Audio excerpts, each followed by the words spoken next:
This is the city, Las Vegas, Nevada.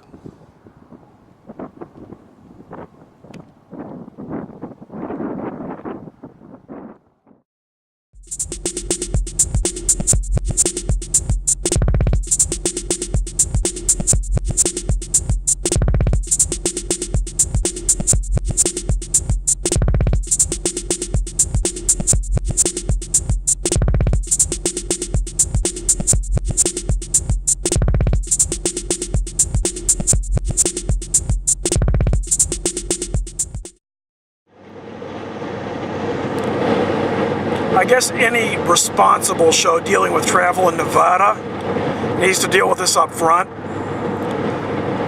We saw Kiss Me Stupid, the Billy Wilder film, and afterwards we wondered if such a town as Climax, Nevada had ever existed. So we looked it up and it turned out that there had been a town called Climax, Nevada, but that had been nuked at some point during all the nuclear testing that they did in the 50s and 60s. I just feel that we need to mention that in the name of due diligence.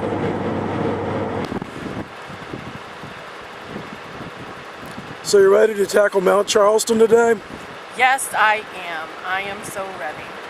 I know it'll be treacherous having to go from 3,000 feet to 9,000 feet. I know that it's colder up there than it is here on the desert floor, but I'm ready, and I think that my Camry is ready too. Godspeed, Dr. Pattie. Thank you.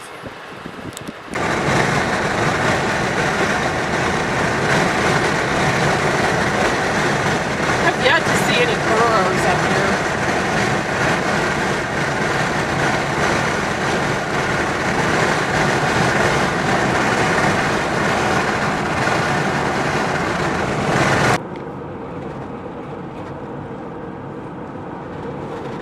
It's funny, but when I was in school, one of the things I liked to do was walk around a lot. Not just because I was forced to go from place to place and it was more convenient than driving, but because it helps you think. It clears your mind. It's sort of a combination of exercise and thinking, and I feel that it's a combination that works nicely. I joked around with the other students that called it a one-man peripatetic school, after the Athenians, after the school of the same name in ancient Greece. And I feel that the advanced case of that is that driving around like this, taking these little day trips, is a way to take a deep breath, literally and figuratively, and figure out what's in your mind. And that sounds silly, but it really is a good way to, not to clear your head entirely, but to clear everything but your head. I find it effective, and I'm surprised that more people don't make a habit of it. I've been reading Whitman. Know what he says? Cheer up, slaves, and horrify foreign despots. He means that the attitude for the bard, the Zen lunacy bard of old desert paths, see the whole thing as a world full of rucksack wanderers, Dharma Bums, refusing to subscribe to the general demand that they consume production and therefore have to work for the privilege of consuming. All that crap they didn't want anyway, such as refrigerators, TV sets, cars, at least new fancy cars, certain hair oils and deodorants, and general junk you always see a week later in the garbage anyway. All of them imprisoned in a system of work, produce, consume, work, produce, consume.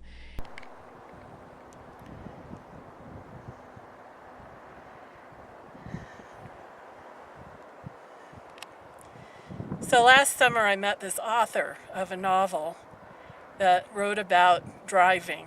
He had a term for it that I can't remember right now and couldn't find on the internet.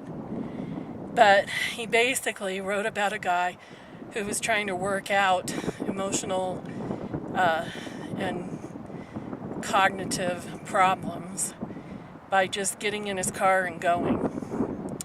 And while I don't like the more psychological, therapeutic idea of that. I really like the idea that being out of the city, being on the open road, being out here among all of the nature and away from all of the concrete has the ability to clear your mind and nourish your soul.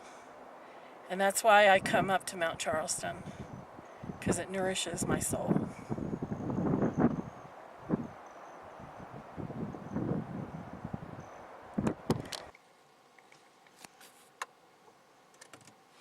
One reason I wanted to get out of Vegas today is that the Las Vegas Valley tends to act as a collector for all the pollution in the area. The pollution has a tendency to sink, and if you drive into the valley, from Boulder City, for example, you see the way that it just sort of settles in the bottom. So we went to a nice high altitude. I think we're over 8,000 feet here, and I got some nice clean air. But because of the thinness of the air, my lungs are working overtime to bring it in, well, profitably. Of course, it's probably good exercise for my lungs as well, so maybe I lucked out after all.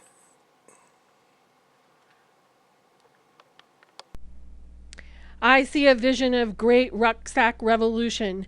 Thousands or even millions of young Americans wandering around with rucksacks, going up mountains to pray, making children laugh and old men glad, making young girls happy and old girls happier. All of them Zen lunatics who go about writing poems that happen to appear in their heads for no reason, and also by being kind, and also by strange, unexpected acts to keep giving visions of eternal freedom to everybody and to all living creatures.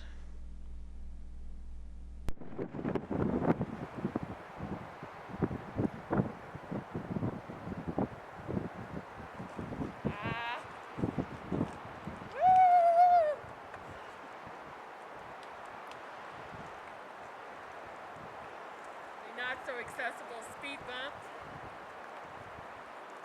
Ow. Ow.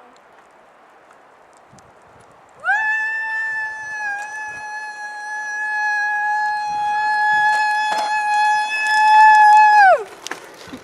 How's that?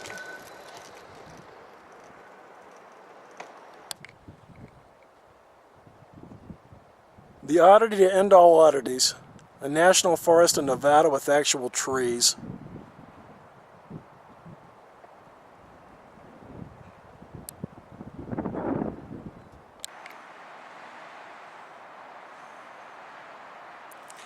So, I was reading the other day on the internet about this part of the world. We're not very far from the Nevada test site. And it was talking about how if you fly over that area and look down, you see the pockmarks, the craters that were left on those lake bottoms by the nuclear devices that were set off in the 50s and early 60s. And apparently there are hundreds of them.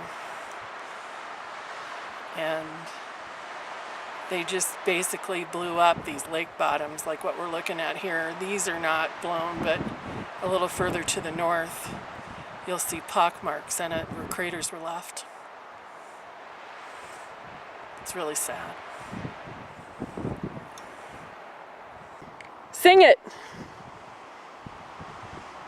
It's proprietary. It's not proprietary if you do it less than 30 seconds. Sing it. And hold on to your hat. The hills are alive with the sound of music. This is me filming Pattie tweeting the fact that we finished filming.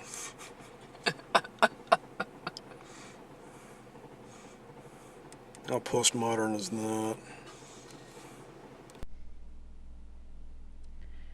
Mountaintops, climatic peaks, peak performance, peak of ecstasy, peekaboo. I see now. I see you.